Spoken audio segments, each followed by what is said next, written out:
You will hear a number of different recordings, and you will have to answer questions on what you hear. There will be time for you to read the instructions and questions, and you will have a chance to check your work. All the recordings will be played once only. The test is in 4 sections. At the end of the test, you will be given 10 minutes to transfer your answers to an answer sheet. Now turn to Section 1.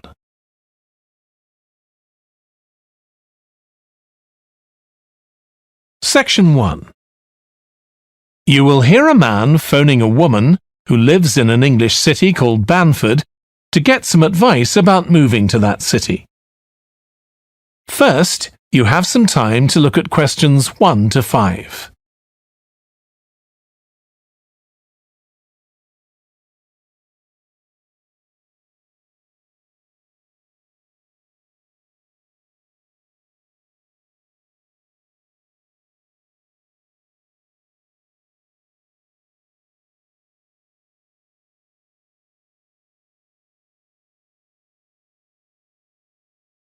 You will see that there is an example that has been done for you. On this occasion only, the conversation relating to this will be played first. Hello, Linda speaking. Oh, hi, Linda. This is Matt Brooks. Alex White gave me your number. He said you'd be able to give me some advice about moving to Bandford. Yes, Alex did mention you. How can I help? Well, first of all, which area to live in? Well, I live in Dalton, which is a really nice suburb. Not too expensive, and there's a nice park. Linda recommends a suburb called Dalton, so Dalton has been written in the space. Now we shall begin. You should answer the questions as you listen because you will not hear the recording a second time. Listen carefully and answer questions 1 to 5. Hello, Linda speaking. Oh, hi, Linda. This is Matt Brooks. Alex White gave me your number. He said you'd be able to give me some advice about moving to Bandford. Yes, Alex did mention you. How can I help? Well, first of all, which area to live in? Well, I live in Dalton, which is a really nice suburb. Not too expensive, and there's a nice park. Sounds good. Do you know how much it would be to rent a 2-bedroom flat there? Yeah, you should be able to get something reasonable for £850 per month. That's what people typically pay. You certainly wouldn't want to pay more than £900. That doesn't include bills or anything. No, that sounds all right. I'll definitely have a look there. Are the transport links easy from where you live? Well, I'm very lucky. I work in the city centre, so I don't have to use public transport. I go by bike. Oh, I wish I could do that. Is it safe to cycle around the city? Yes, it's fine. And it keeps me fit. Anyway, driving to work in the city centre would be a nightmare because there's hardly any parking. And the traffic during the rush hour can be bad. I'd be working from home, but I'd have to go to London 1 or 2 days a week. Oh, that's perfect. Getting to London is no problem. There's a fast train every 30 minutes, which only takes 45 minutes. That's good. Yeah, the train service isn't bad during the week, and they run quite late at night. It's weekends that are a problem. They're always doing engineering work, and you have to take a bus to Haddam and pick up the train there, which is really slow. But other than that, Bandford's a great place to live. I've never been happier. Before you hear the rest of the conversation, you have some time to look at questions 6 to 10.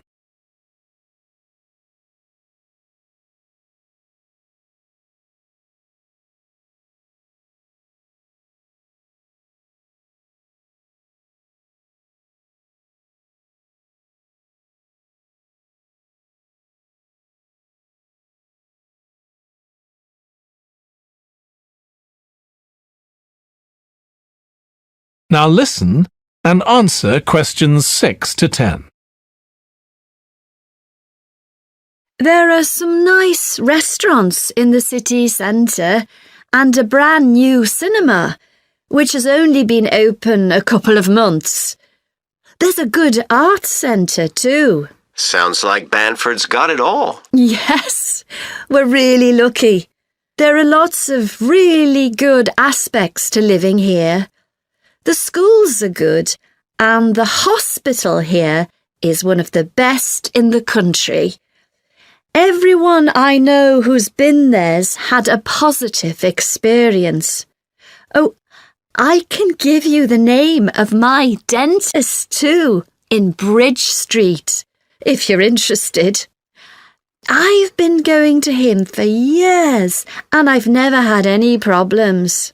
Oh, okay, thanks. I'll find his number and send it to you. Thanks. That would be really helpful. Are you planning to visit Bandford soon? Yes, my wife and I are both coming next week. We want to make some appointments with estate agents. I could meet you if you like and show you around. Are you sure? We'd really appreciate that. Either a Tuesday or Thursday is good for me, after 5:30. Thursday's preferable. Tuesday, I need to get home before 6 p.m. OK. Great. Let me know which train you're catching and I'll meet you in the cafe outside. You can't miss it. It's opposite the station and next to the museum. Brilliant. I'll text you next week then. Thanks so much for all the advice. No problem. I'll see you next week. That is the end of section 1. You now have half a minute to check your answers.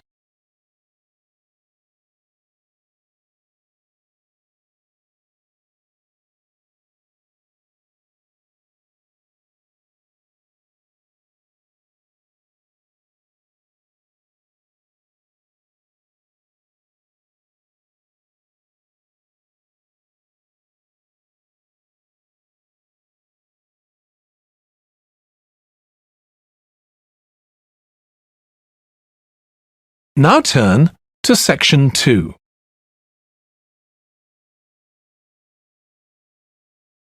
Section 2. You will hear a fitness instructor talking on the radio about different ways of keeping fit. First, you have some time to look at questions 11 to 16.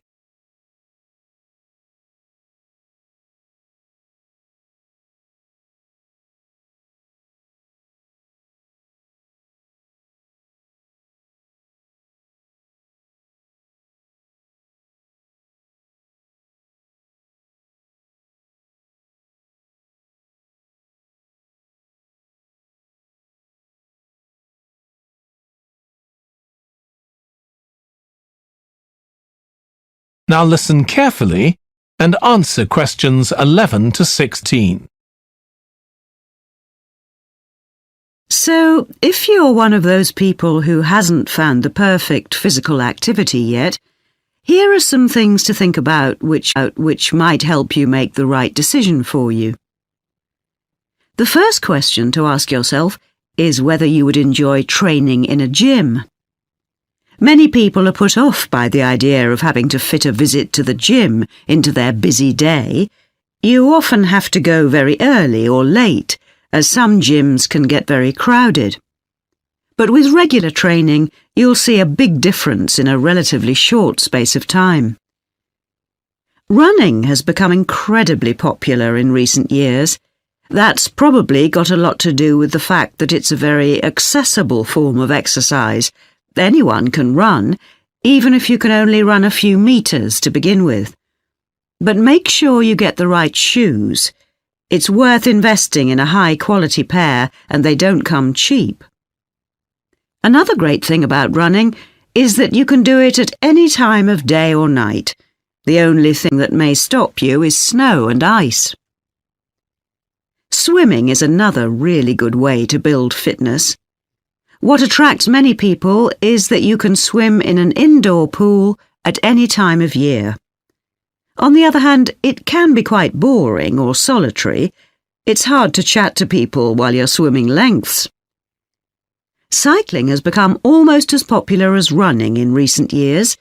That's probably because, as well as improving their fitness, many people say being out in the fresh air in a park or in the countryside can be fun. Provided the conditions are right, of course.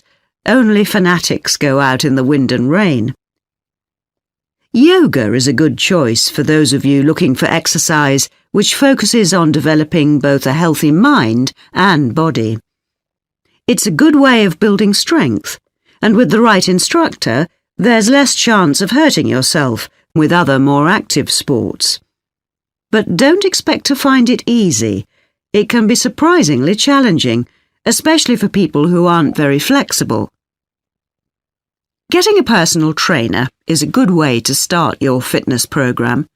Obviously, there can be significant costs involved, but if you've got someone there to encourage you and help you achieve your goals, you're less likely to give up. Make sure you get someone with a recognised qualification, though, or you could do yourself permanent damage. Before you hear the rest of the radio program, you have some time to look at questions 17 to 20.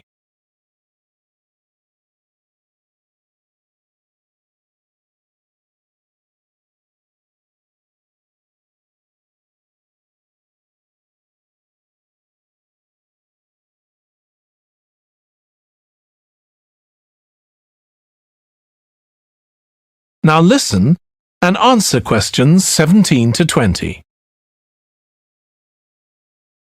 Whatever you do, don't join a gym unless you're sure you'll make good use of it. So many people waste lots of money by signing up for membership and then hardly ever go. What happens to their good intentions? I don't think people suddenly stop caring about improving their fitness or decide they have more important things to do. I think people lose interest when they don't think they're making enough progress. That's when they give up hope and stop believing they'll ever achieve their goals.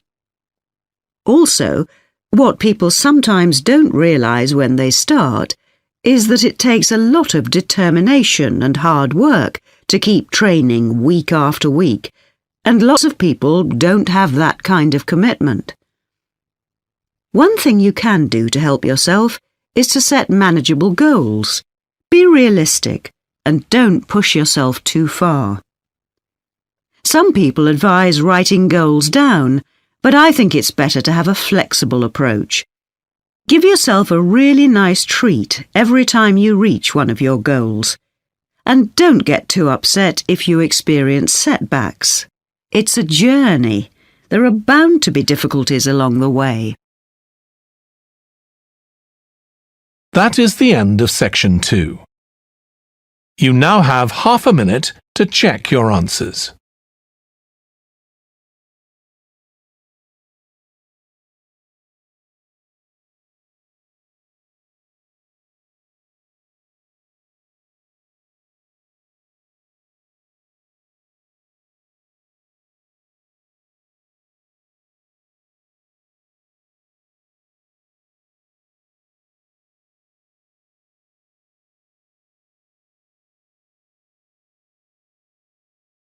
Now turn to Section 3.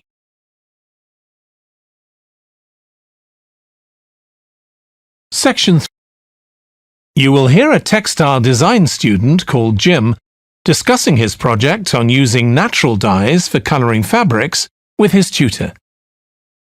First, you have some time to look at questions 21 to 24.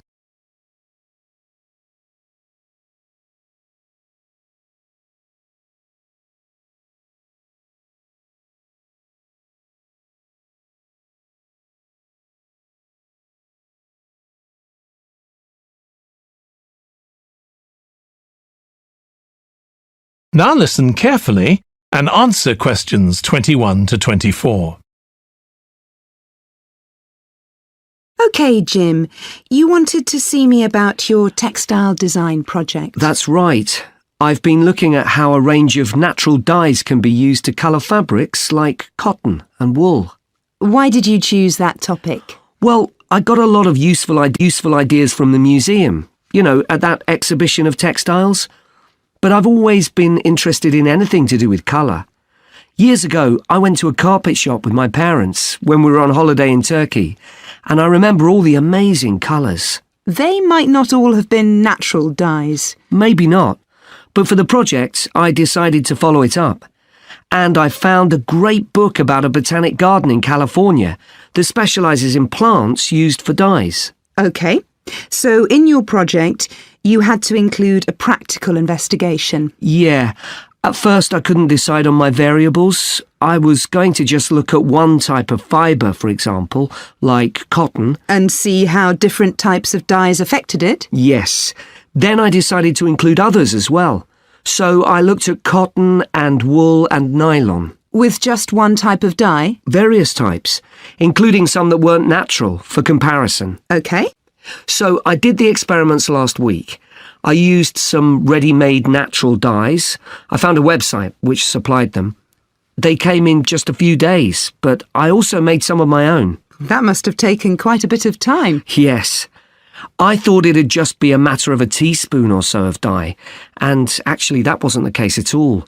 Like, I was using one vegetable, a beetroot, for a red dye, and I had to chop up a whole pile of it.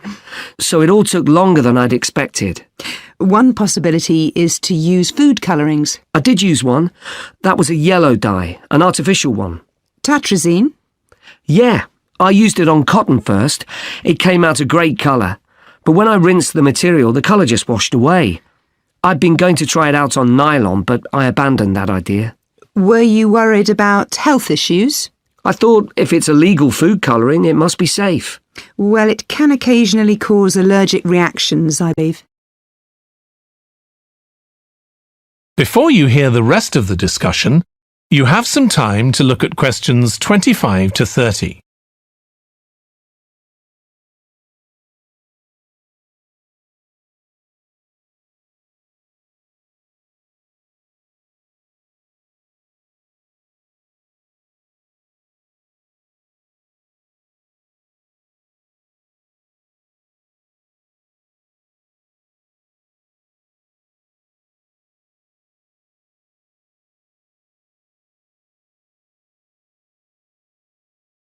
Now listen and answer questions 25 to 30.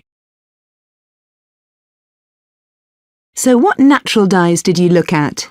Well, one was turmeric. The colour's great. It's a really strong yellow. It's generally used in dishes like curry. It's meant to be quite good for your health when eaten, but you might find it's not permanent when it's used as a dye. A few washes and it's gone. Right. I used beetroot as a dye for wool. When I chop up beetroot to eat, I always end up with bright red hands, but the wool ended up just a sort of watery cream shade. Disappointing. There's a natural dye called Tyrian purple. Have you heard of that? Yes. It comes from a shellfish, and it was worn in ancient times, but only by important people, as it was so rare. I didn't use it. It fell out of use centuries ago, though one researcher managed to get hold of some recently. But that shade of purple can be produced by chemical dyes nowadays. Did you use any black dyes? Logwood. That was quite complicated. I had to prepare the fabric so the dye would take. I hope you were careful to wear gloves. Yes, I know the danger with that dye. Good, it can be extremely dangerous if it's ingested. Now, presumably you had a look at an insect-based dye, like cochineal, for example. Yes, I didn't actually make that. I didn't have time to start crushing up insects to get the red colour, and anyway, they're not available here. But I managed to get the dye quite easily from a website, but it cost a fortune. I can see why it's generally just used in cooking and in small quantities. Yes, it's very effective, but that's precisely why it's not used as a dye. I also read about using metal oxide. Apparently you can allow iron to rust while it's in contact with the fabric, and that colours it. Yes, that works well for dyeing cotton. But you have to be careful as the metal can actually affect the fabric, and so you can't expect to get a lot of wear out of fabrics treated in this way. And the colours are quite subtle. Not everyone likes them. Anyway, it looks as if you've done a lot of work. That is the end of section 3. You now have half a minute to check your answers.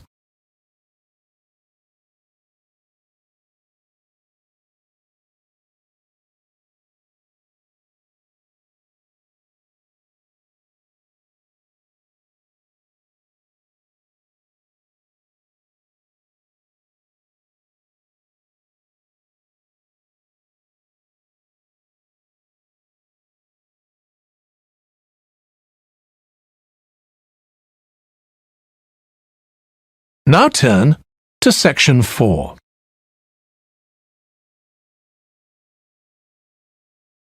Section 4. You will hear part of a biology lecture about an animal called the sleepy lizard that is common in parts of Australia. First, you have some time to look at questions 31 to 40.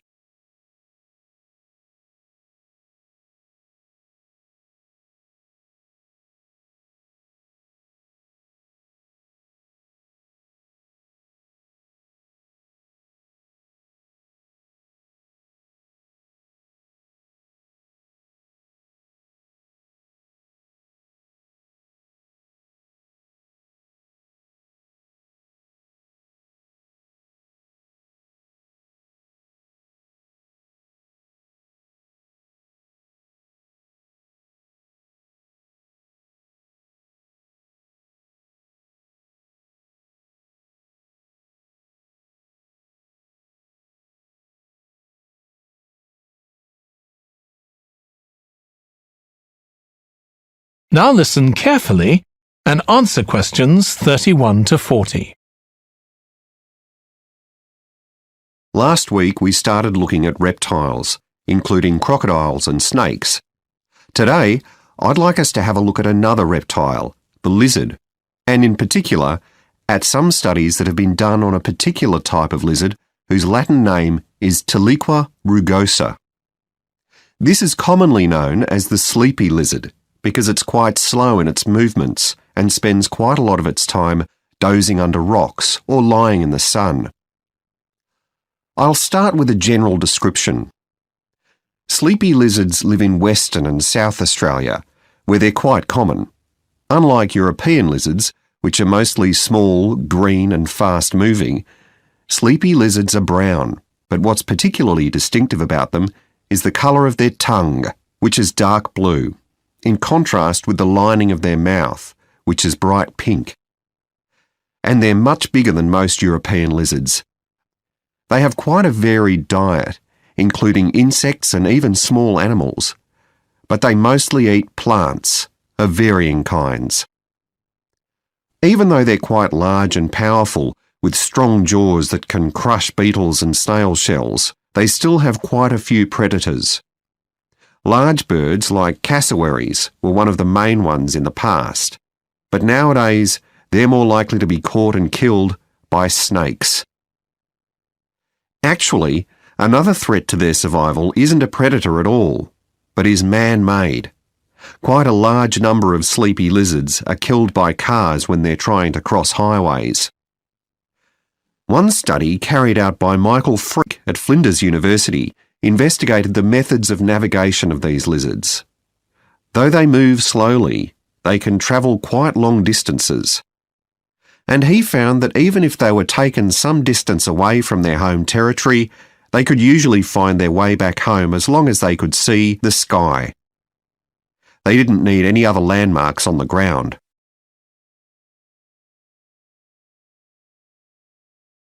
Observations of these lizards in the wild have also revealed that their mating habits are quite unusual. Unlike most animals, it seems that they're relatively monogamous, returning to the same partner year after year. And the male and female also stay together for a long time, both before and after the birth of their young. It's quite interesting to think about the possible reasons for this. It could be that it's to do with protecting their young. You'd expect them to have a much better chance of survival if they have both parents around.